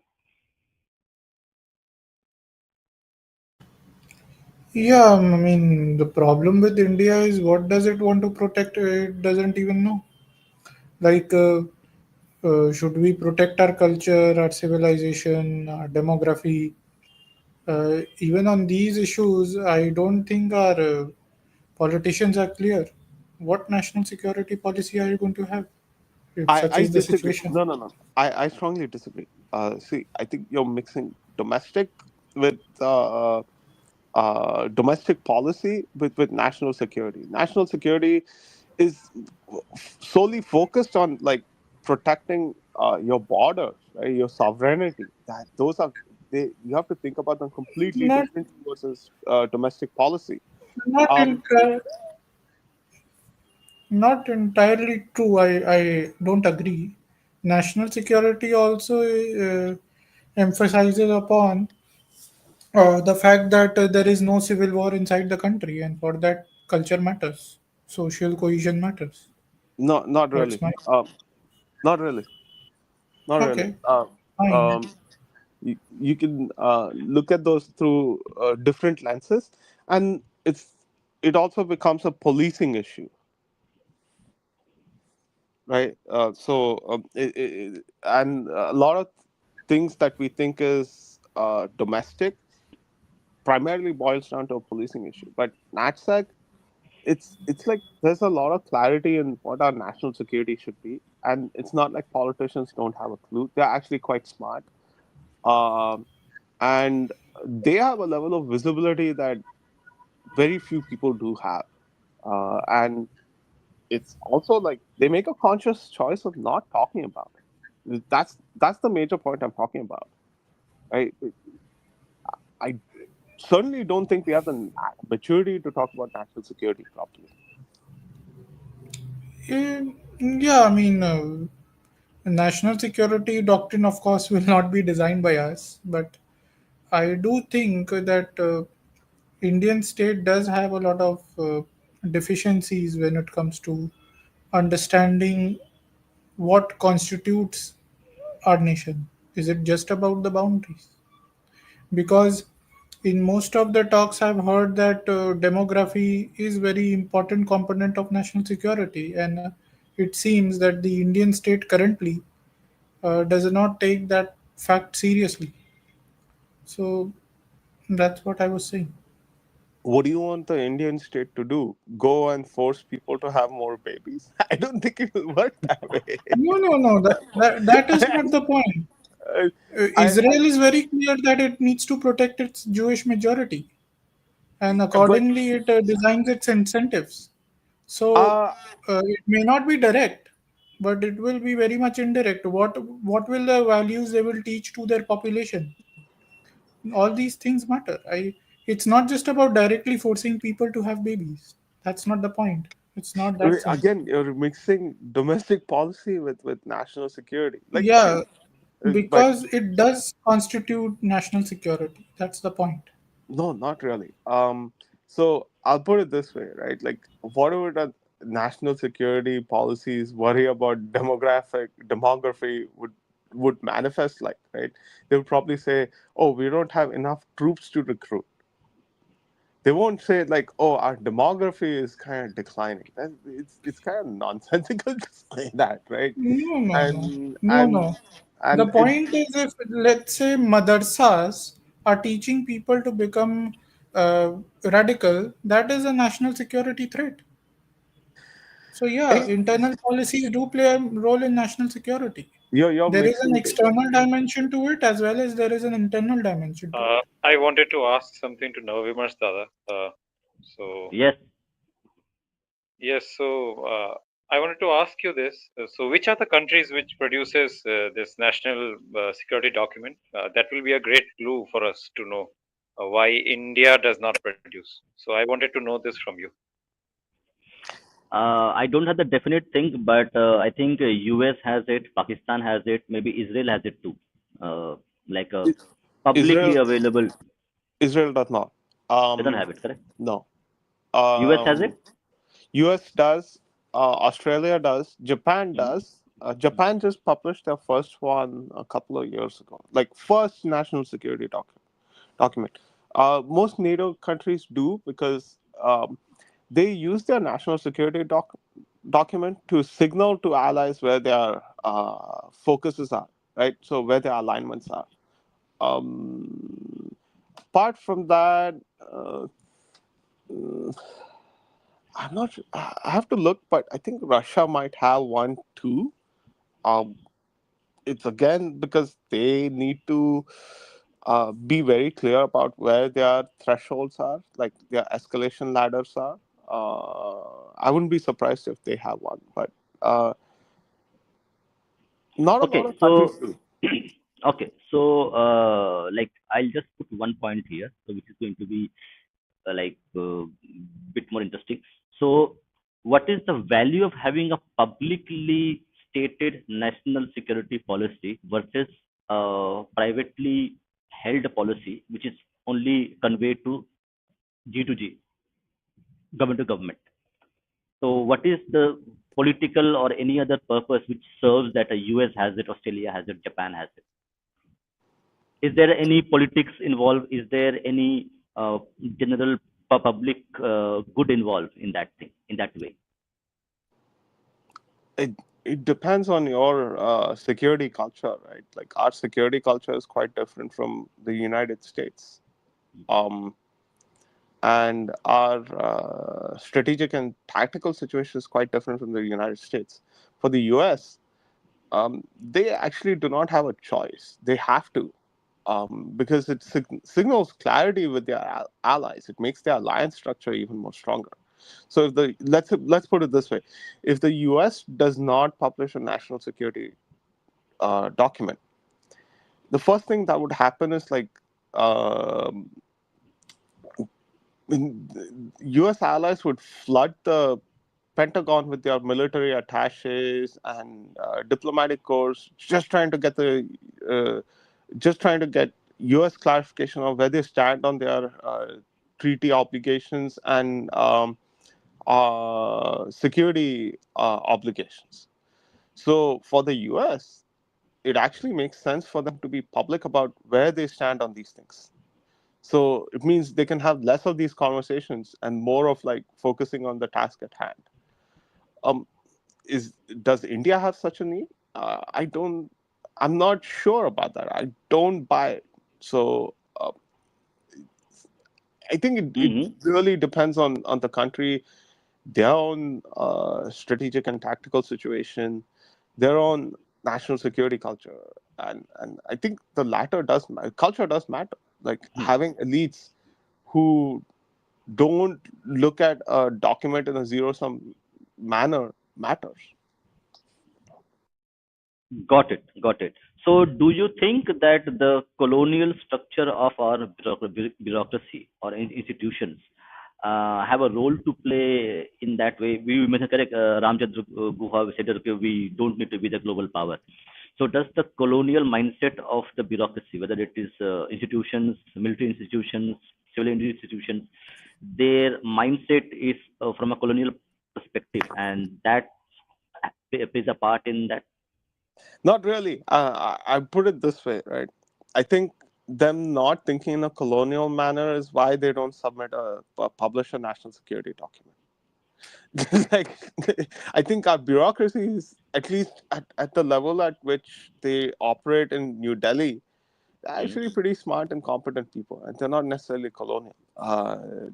Uh, they have depth and expertise, and they're actually one of the finest people in the world. Like uh, underrated, but really smart people. Um, Yes, but I'll go back to the interview which I saw from in the Kushal Mehra show, where AIM mentioned that the ORF, the a think tank he was working at that time, they were actually working with the government to create a national security document, and the people who were in charge of the ministry, they said that okay, we don't need it. Why you are doing this? So it was scrapped. So See, you shouldn't assess government of India's capabilities based on what low-rung bureaucrats tell you or what low-rung bureaucrats instruct you. hmm, The one thing you should realize about government of India is that it's really good at um, stalling things. Um, Mm-hmm. it is also our diplomatic superpower. I'm not making this up, by the way. Mm-hmm. It does have diplomatic superpower. We use uh, ways to sort of like uh, I can't think of a term, but you know Mm-hmm. how you have some uncles and cousins who just like drag you away and just have these useless conversations to divert you Mm-hmm. here and there. Um, Mm-hmm. Government of India is really good at that, Okay. right? If they don't want you to, if they say things like why are you doing this? We don't need it. We don't need it. That means like it only means one thing is that they're afraid of your participation. It doesn't mean that they don't need it. Mm. Understood. Okay, Rishi, if you have something, then we'll go back to our final reading and then we'll discuss few more things. Okay, okay. So I just Just wanted one more to thing. say to Yeah, you. yeah. Go ahead, go ahead. Okay, Just one Shastri, more go ahead. thing. If you Mm, want to understand what I just said a moment mm, ago, like about mm, government of India obfuscating, you should mm, read Karthik Nachiyappan's book called "Does India Negotiate?" because it really shows how um, the IFS actually uses obstructionist tactics to get things done for India. So it's not. mm. Yeah. You should read that book. It's kind of like eye opening. Yeah, So I can see the book here from Oxford University Press. yeah. So, but for example, like they use these obstructionist tactics to delay treaties like nuclear non-proliferation treaty and comprehensive test ban treaty. So it's you should read it. Like it'll kind of make you understand government of India better. Yeah, I got the point. I think, yeah, Rishi, you are saying something. Yeah, so what I was saying was that all of the countries that was listed before, there were those who produced the national security document. So what do you think? One thing that is common with all of them, one feature, and I think that would be enough for us to know why India does not produce a national security document of its own. Uh, can you find one single feature which is common in all of them, like all of the countries which produce the national security document? I don't think right now we'll have the time to actually do that. But on that note, actually, we would request everybody who is watching the stream to actually go ahead, if you want to know what we are talking about. Try to go and buy the book Indian Strategic Culture, the Mahabharata and Quotidian Ways of War. It's a very interesting book. It delves into the ancient ways of fighting a war, where Kautilya and Mahabharata is intertwined into military tactics, and it also gives modern day examples, the way we saw in the Soviets, how the Soviets use the formation. So it's a very interesting book. So I would request everybody, if you're interested, go and buy the book. So you can get the book in Garuda. Garuda is out of stock, but you will get it there also in Amazon. So on that, we will go back to our final reading, and then we will again discuss few minutes, and then we'll call it up for the day. So Yeah, thank you, everybody. Yeah, go ahead, go ahead. let me just quickly answer that question. Hmm, hmm, hmm, hmm. The other countries that publish their national security document openly, they don't share a land border with one big neighbor. Okay, that's interesting. Yeah, just look up any country with a land border with that one big neighbor. You'll see they curiously do not publish a document. That's really interesting finding. We need to delve into that. Okay, so we'll just read this page, and then we will go back to our questions and comments. Uh, You can unmute yourself once I am finished with this page. I think it will take around 5 to 10 minutes to read it. And let me just get the camera also. So okay, the Laager battle drill. The moment British armor was contacted by the reconnaissance elements or its presence was reported, the entire box halted and tanks took up positions on either side of the box so that the form looked like a giant T formation. The German reconnaissance elements then began a fighting withdrawal, causing delay and casualties to the advancing British armor. This was done primarily by the leapfrogging between guns and ranks. The British armor now had three basic options: to outflank the box and attack from the right, to outflank and attack from left, to attack frontally. So as we had read previously, so you had formations, and the formation actually like gives only few options for the enemy to react. So that is something which is the primary objective of this. Let us say the British armored decided to attack from the left. The tanks of the left arm of the German T fell back to lure the British armor in. As the British tank pressed forward, they were not only engaged by the Mk4 Panzer tanks but also caught in the flank by the German anti-aircraft and anti-tank guns deployed on the left flank of the box. Finally, the tanks on the German right flank or arm of the T would swung around and attack the British tank from the rear. The British armor would thus be caught in concentric fire from all three sides.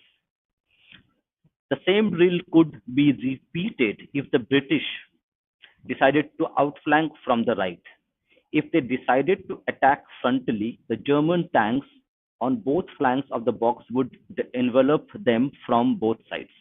It was this simple but peace battle drill using a judicious combination of tanks and anti-tank guns that caught the British armor in concentric fire from three sides time and again.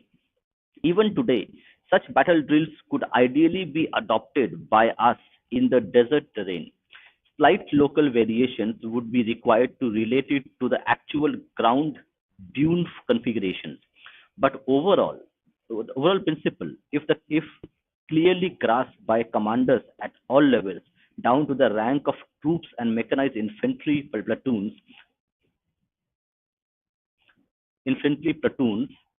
would lead to quick and meaningful engagements. Our armored formations would not drift into battle by troops and squadrons with very little centralized control as is normally there won't. We can use anti-tank missiles and anti-tank guns to replace the 50 mm and 88 mm German guns. Even today, such combat drills would be known to all personnel and be thoroughly rehearsed so that they can be set into motion with the minimum orders. They would achieve very high degree of speed in decision, reaction, issue of orders, and their execution. Very important part of battle, how the wars are fought, or battles are fought. The enemy would be compelled to attack our stationary tanks and anti-tank guns and be liable to encirclement from three sides minimum. It would force the enemy to react to situations created by us. In adopting this battle drill, we would be taking leaf straight from out of Rommel's book. So this is the formation he's talking about.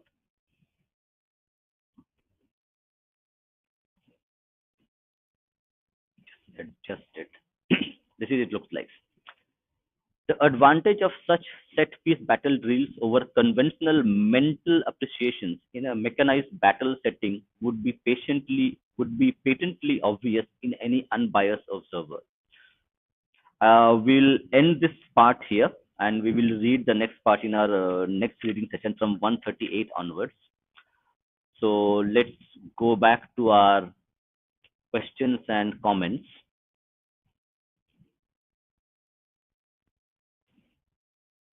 Okay, we have matter of concerning nuclear proliferation. Okay, so we have our one guest. Let me just go through one by one and see. We'll take questions. So we'll take questions and comments of everybody.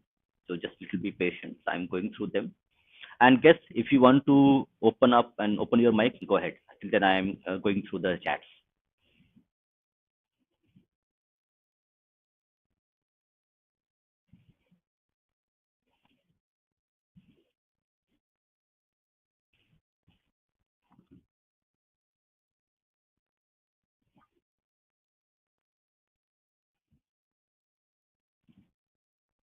Okay, so now we got one comment which I would like to highlight.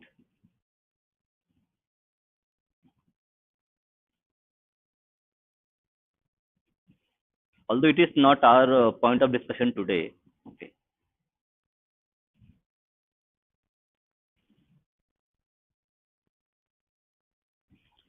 Uh, okay. So whom we have? Abhay, Shasi, do you have any comments on this? Although it is not part of our forte, or so we can only share our comments, not our expert opinions. Um, can the person elaborate? What does he mean by um? Yeah. So clutch films, if you put a bit more elaboration on your comment, what do you mean by nuclear present talks? So because it's a very, so you have P5 plus one group which is working with like P5 plus one Germany, the permanent five members and one. So that was one talks are going on. They were talking with I think also Iran on their nuclear proliferation part. Also they were talking with other like non as well North Korea. Yeah, I just need more clarity on that question. Yeah. Correct. I think that also we needed because like it's a very ongoing issue from Second World War onwards. So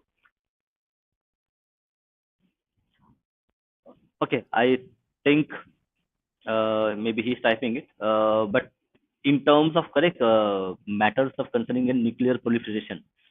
So Shastri, from your point of view, do you think the agencies which are formed after World War and by the UN to actually contain the nuclear weapons going into rogue states or into rogue hands, have they been successful in your regard, in your opinion? Yes and no. The thing. So what nuclear arms control regimes have done is they've raised the cost of developing nuclear weapons to just a point where uh, nation states have to invest enormous amounts of money and technical and scientific capacity into just building nuclear weapons. Right? It's not easy. Um, you have to build very specific kind of facilities. You have to have mastery in material sciences. Um, you have to have uh, engineering capabilities. It's not easy to deal with radioactive substances. You need a lot of Hmm. shielding. You need a lot of robotics. You need a lot of good procedures. You need a lot of filters, etc., etc. So, uh, nuclear arms control has actually been successful in raising those costs. Has it been successful in preventing nation states from acquiring nuclear weapons? That's a categorically. That's a the answer for that is no. India is itself a prime example of this. So there's that.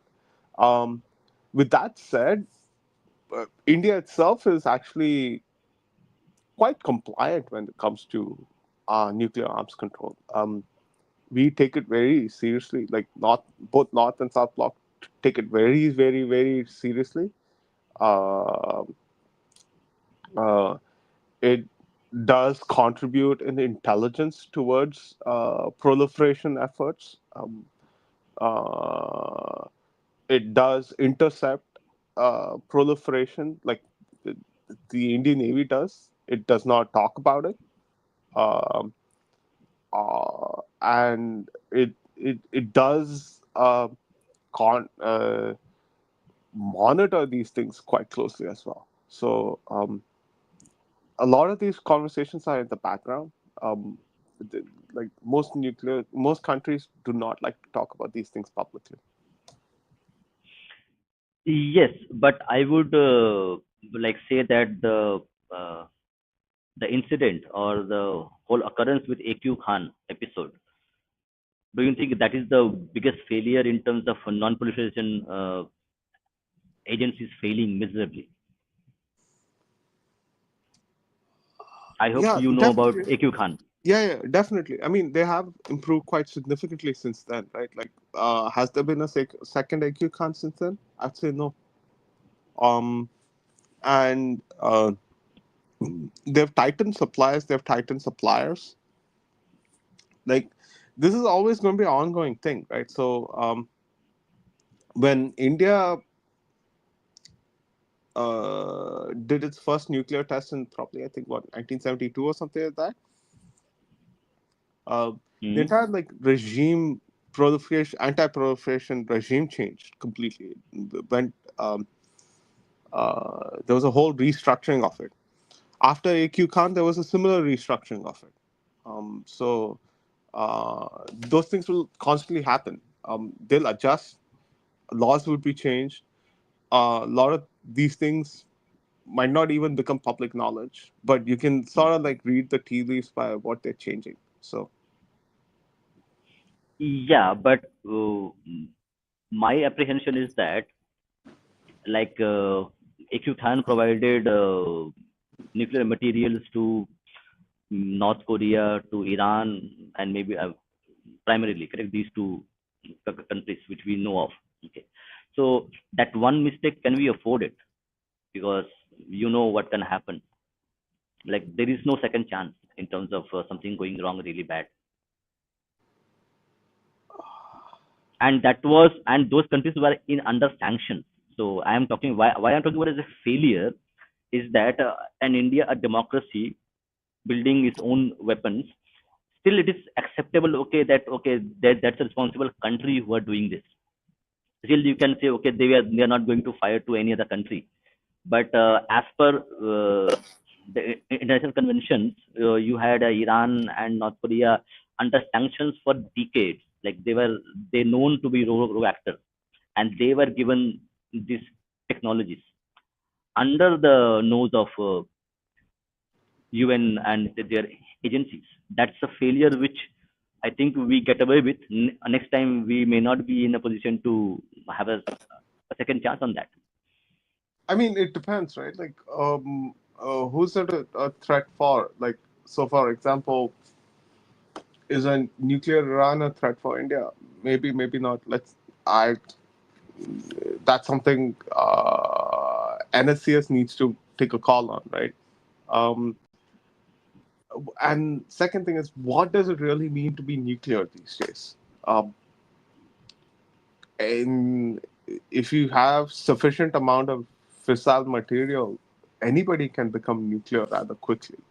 Uh, but I think most folks no don't just focus on. So I'll put it this way: if you're able to conduct a, a nuclear test, it's just the beginning of uh, you building capabilities in terms of nuclear weapons.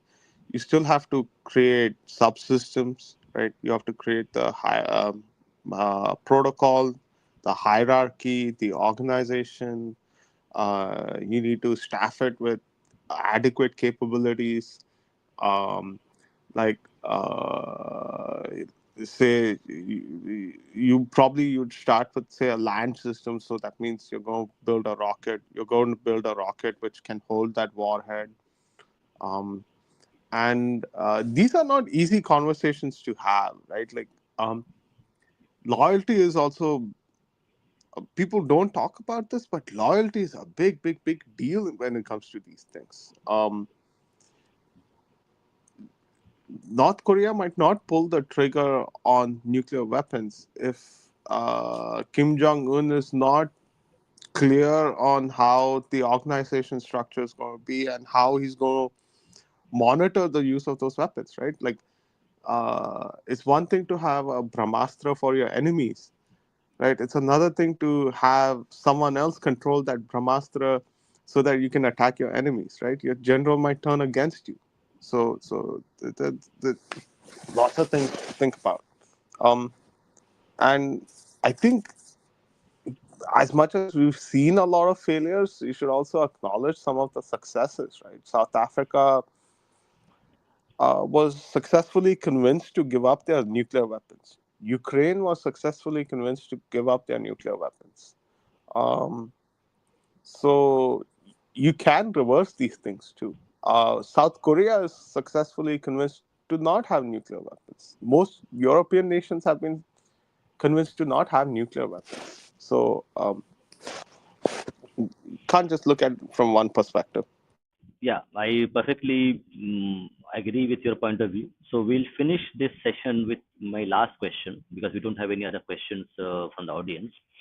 Is that Ukraine, South Korea, and any other European countries who let go of their nuclear ambitions, is that has that served them well in the long run, or like countries like Pakistan, India, who defied the international powers and acquired nuclear weapons?